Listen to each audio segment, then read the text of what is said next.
Hey there guys, how are you? Welcome back! And welcome back to the Fortress of Prodigious. And welcome back to another awesome video. And today is going to be another top 10 video. Or should I say top 12 video. And why top 12? Because sometimes I like to go above the nostalgia critic. So for today's top 12 video is going to be the top 12 Masked Singers. So the Masked Singer, real quick, is the crazed phenomenon about celebrities in disguised personas going on television and people guessing who is that.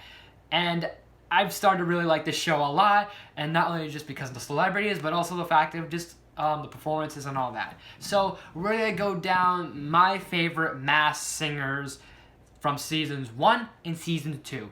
So there will unfortunately be no mention of season 3 because they're still wrapping up their season and their contestants. So there will be no mention whatsoever of Turtle or Astronaut. So without further ado, let's get right into this. And at number 12 is the Pineapple. This guy was a blast. Just look at him. Like, just this so radical sort of surfer dude look to him, like with the beach shirt he's got, the swimsuit, the fact that he's a pineapple, the shades, the parrot. He gave himself a 6-pack, an 8-pack, whatever pack, that sort of thing.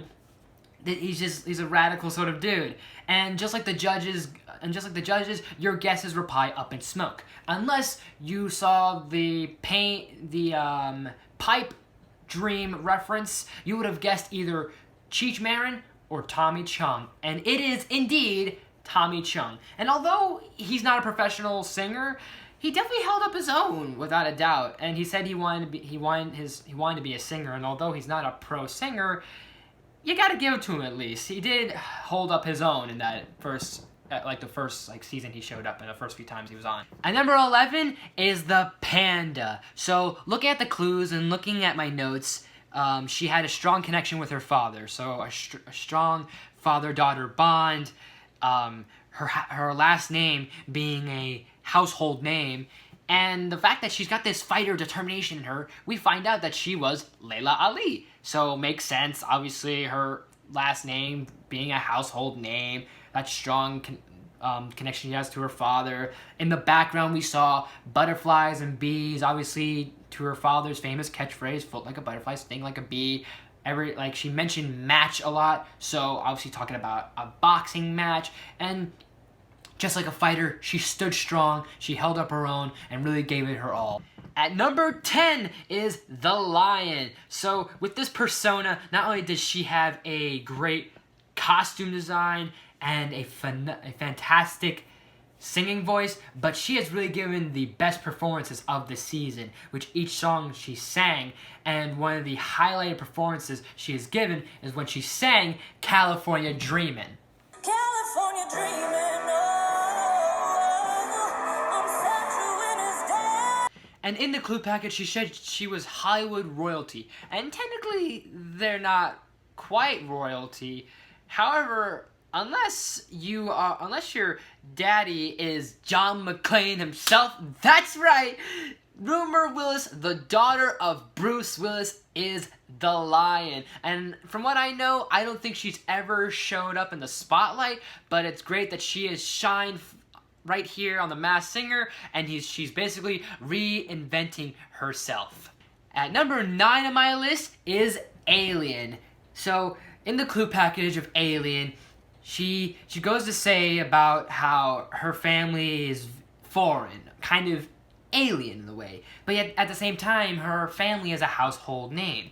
And there's a lot of clues involving the number 5 and all these other things, so you start thinking to yourself, okay, maybe 5, maybe the Jacksons, maybe she's related to the Jackson, maybe she's a Jackson sister. So obviously people's first initial guess when people are thinking Jacksons is obviously Janet Jackson. But you kind of have to go basically one notch down, and it was LaToya Jackson.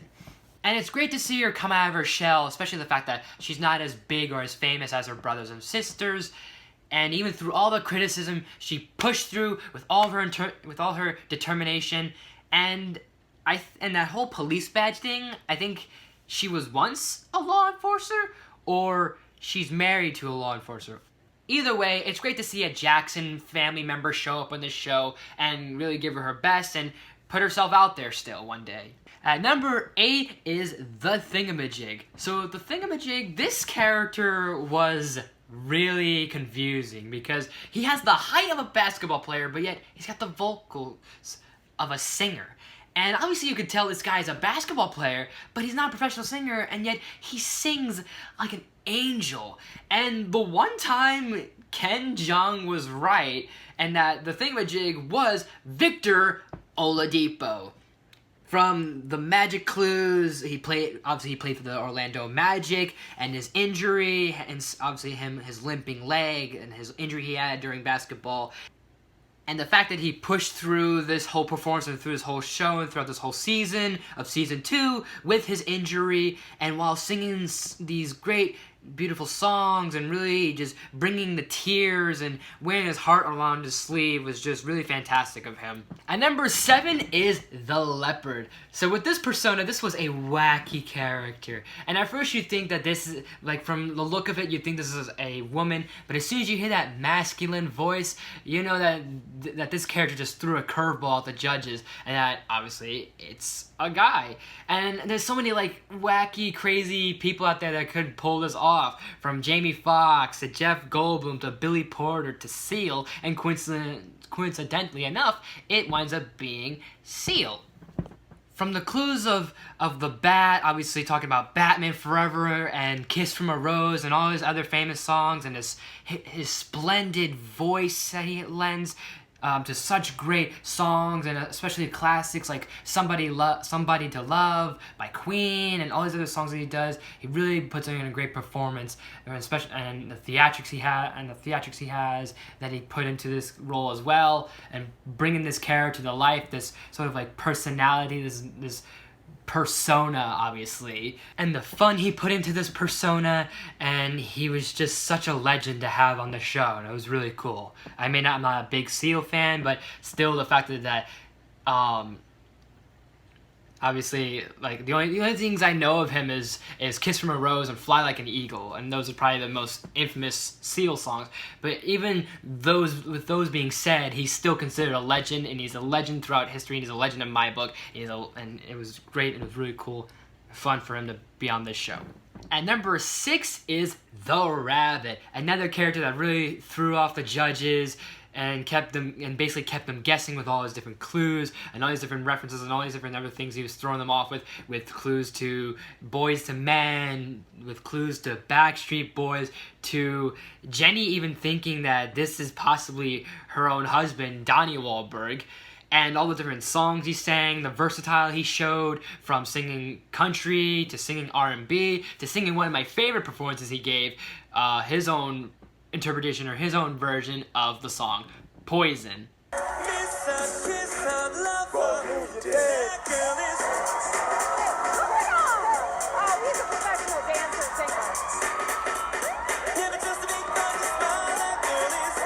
And actually, a funny fact about this guy was he gave me like sort of like vibes and guesses of clues that remind me of Jake Gyllenhaal, because I was getting like Donnie Darko kind of vibes, but it was none other than NSYNC member himself, Joey Fatone. From the clues saying things like synchronized, obviously talking about NSYNC, the puppetry, the puppet mastery, the strings, obviously talking about the Bye Bye Bye album, the hot dogs, he owns a restaurant, he's a boy band, obviously, the mixtape, 80s, all this other stuff that he has. And this guy, he was just a fun guy, and he's a fun guy in general, and just in person. The only thing missing from this clue package, and from all the clues he gave away, is if only, I really wish he should have gave away a Impractical Jokers clue or reference somewhere in there. But either way, he was one of my favorites of the first season, and he was fun. He's a great guy, and I don't know him personally, but he's cool, I hear, in person, and he was just really cool, and I think this kind of like brings him up to a higher note of coolness. Alright, now our final 5 on my list, and at number 5 is the Bee. She has to be one of the oldest singers to ever appear on The Masked Singer, especially when it's legendary singer Gladys Knight. I mean, she talks about her own song Superwoman in her clues, and the people and the singers that she knows from her time, like Patti LaBelle, Anita Baker, Tina Turner, Aretha Franklin. She started her career back in the 50s, and the Emmys and Grammys she has out the wazoo, and the fact that she put a different spin on Wrecking Ball, one of the best performances she gave in this show, and how a woman her age is still kicking it, and she not that she wants to reinvent herself, but she wants to introduce herself to a newer generation of people and to the world, and this is a great way to really bring yourself and reintroduce yourself to a new generation of people. And number 4 is the Peacock. Just look at this guy. Like, this guy screams a performer. This guy is a showman. He's an entertainer. This guy is a triple threat. He's an actor, he's a dancer, and he's a singer. And just by looking at him and all this other stuff and how, like, look at that costume. That is a lot of feathers and that is a lot of sparkles. That's for sure. And when you look at this guy, you get like a lot of different vibes in terms of like who this could be. Like this could be Donny Osmond. This could be Weird Al. This could be Weird Al Yank. This could be Johnny Weir. My guess, and I think a few other guesses would have been Neil Patrick Harris and all these other things. And some people are even thinking Hugh Jackman because of the fact that he performed The Greatest Showman. The Greatest Showman song, The Greatest Show. And that was one of his best performances. And that was the best one out of all of his performances that he's done, because that really kicked off this show and really kicked off the season.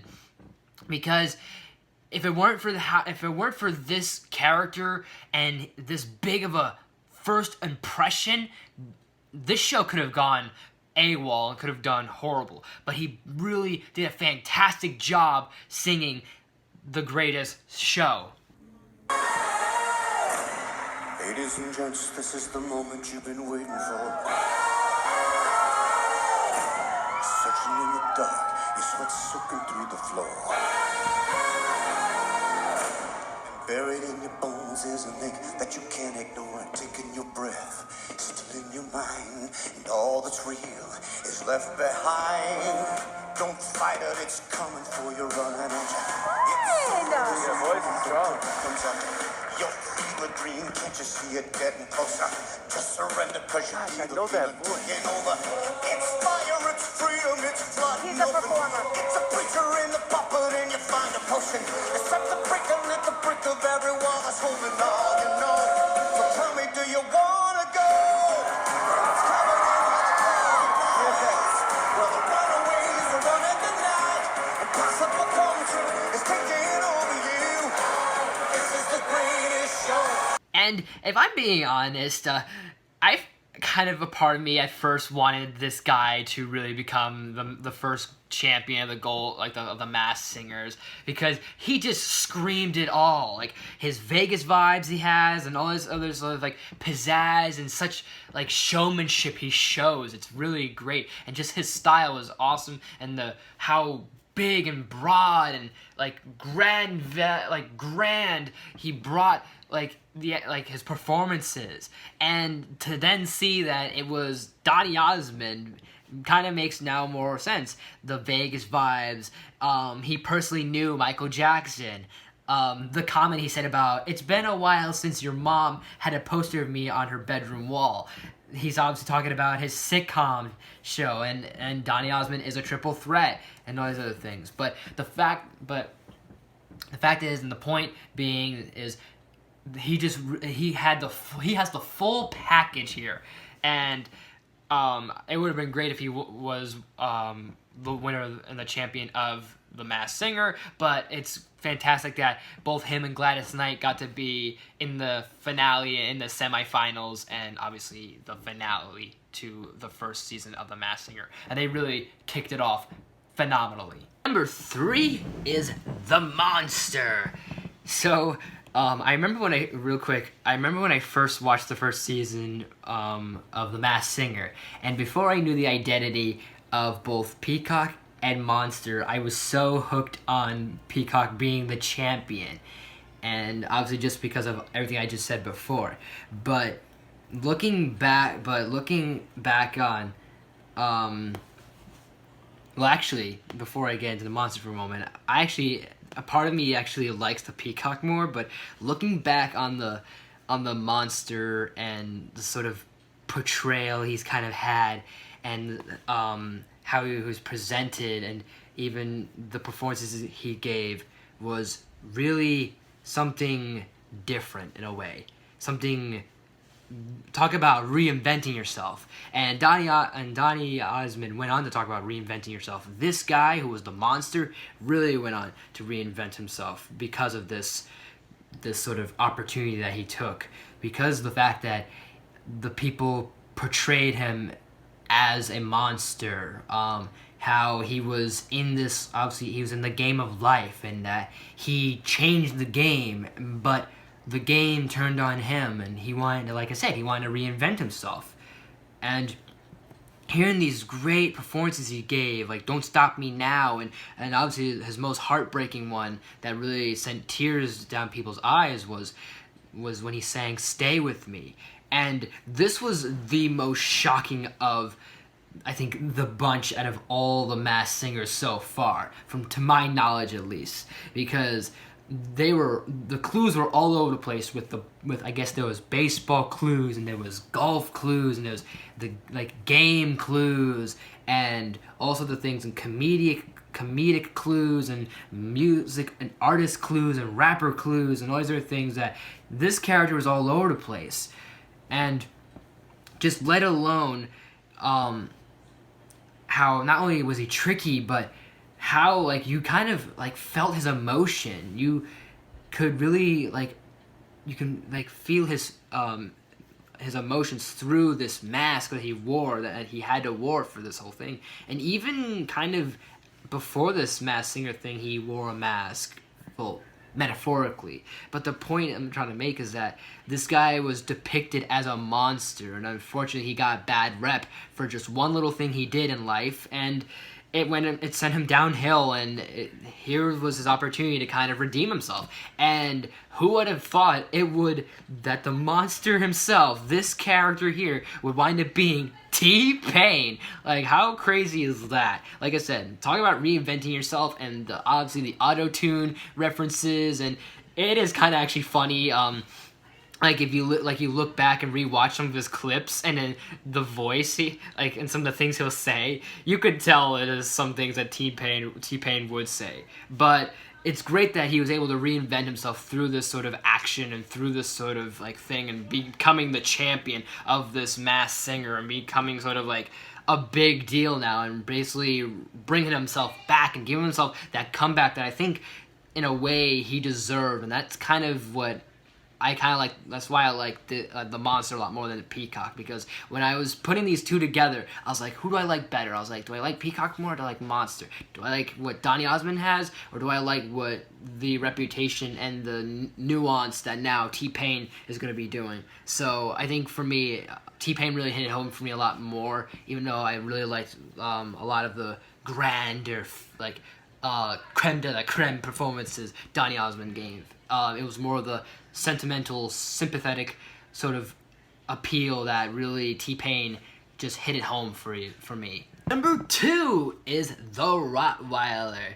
So I know many people that are fans of this guy, and I'm a huge fan of this guy too, but the thing about the fans of this artist is how annoyed and how furious they were that how off the judges were by their guesses. They were guessing people like Bow Wow and boy banders. But to me, I'm so surprised how well this guy's voice is in terms of his singing, and his vocals are hitting these really great songs like Man-Eater, I'm Alive, Grenade by Bruno Mars, obviously Man-Eater by Hall & Oates, I'm Alive, and one of my favorite ones, Someone You Love.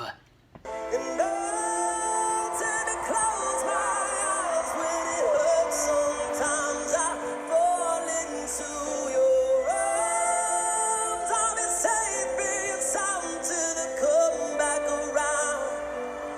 this guy was literally an underdog. And what other underdog and underrated singer and artist out there is there but none other than Chris Daughtry? From the platinum record clues to, I think there was a clue to his song Waiting for Superman, one of my favorite, all-time favorite Chris Daughtry songs.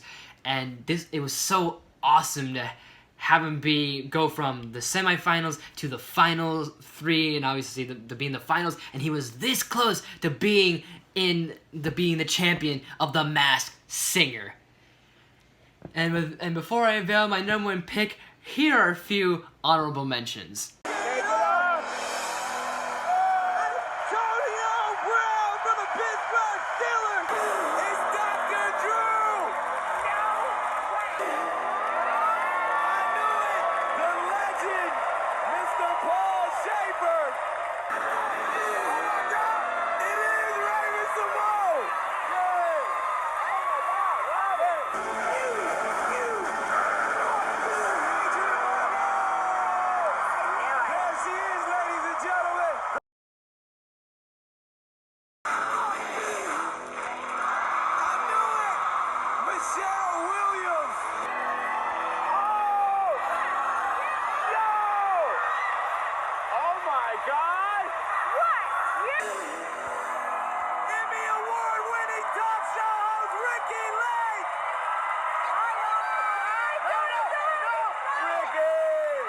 And now, my number one pick of my top 12 Masked Singers is the Fox.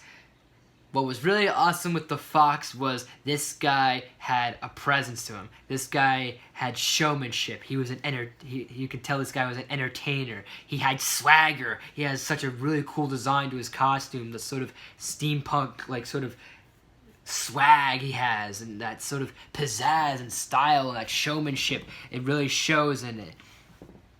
Definitely without a doubt. And it shows that this guy is a triple threat. Another triple threat showing up on The Masked Singer.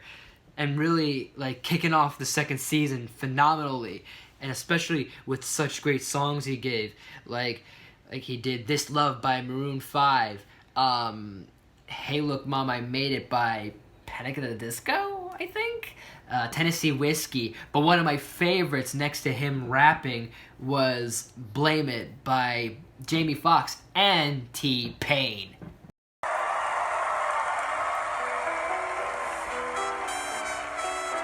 It's a solid song right there. Darn good song. Blame it on the goose. Got you feeling loose. Blame it on the trouble. Got you in the zone. Blame it on the alcohol. Blame it on the alcohol. You can blame it on. Also, with this guy having a 30-year career in Hollywood, the judges were all over the place, and they were so confused out of their minds on who this could be. And obviously, from both the voice that he has, the chops he has, the physicality, and let alone the fact that he sang "Blame It," whether it was before he sang this or after he sang it or during he sang it, the fact that there were many guesses like Jamie Foxx, Anthony Mackie, and Wayne Brady, and lo and behold, it was Wayne Brady. And his superhero performance that he was talking about was Gravedigger, that he was the villain Gravedigger who was going to be in Black Lightning, and a lot of these other clues that he said. He worked with many fellas, obviously. Specifically from Doogie to Doubtfire. Obviously, he worked with both, specifically Robin Williams and Neil Patrick Harris in his career and in all of his life. And it was really awesome and really fantastic for this guy to be the champion of the Masked Singer of the second season. And he really brought his A game not only was he a great performer, and he's obviously has the singing voice to show that obviously he can really sing and hit those high notes and hit the whatever music terms they are for music and stuff like that, and notes and chords and everything, and just both his dance moves and his singing voice show off that obviously he's done a lot of singing in his career, and he's even done Broadway a few times. Specifically, surprisingly enough, you'd be surprised to hear that he did Kinky Boots.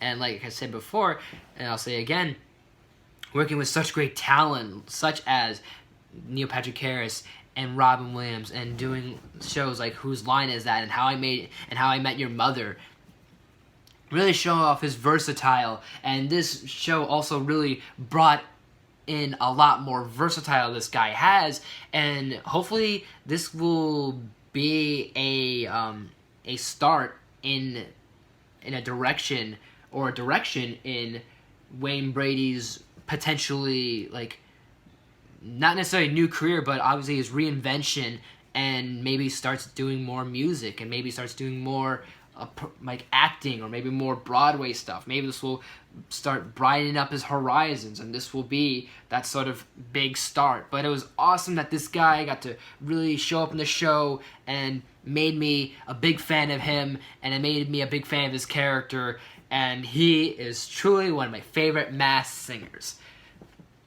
So those are my favorite masked singers, and let me know in the comments, what are your favorite masked singers? And as always, guys, thank you so much for watching. As always, if you like this video, please smash the like button. If you're new to my channel, please subscribe. I do awesome videos every day, if not every week. And make sure you ring that bell to be notified of new videos, new content every day, if not every week. And make sure you share this video. And also in the comments, leave some suggestions for top 10s, reviews, movies, TV shows, comics, vlogs, gaming, streams, Q&As, all that fun stuff, many more, and all that stuff and whatnot. And I appreciate all you guys' support and everything, and I hope you guys are staying home, staying safe, stay clean throughout this whole thing, because we're halfway through it, hopefully. I hope so. I'm hearing things are being reopened, but hopefully that might be the start of something new, and maybe literally giving us some hope, and obviously things will start to slowly come back to normal, and then there'll be also other stuff that's going to happen with this channel and stuff like that.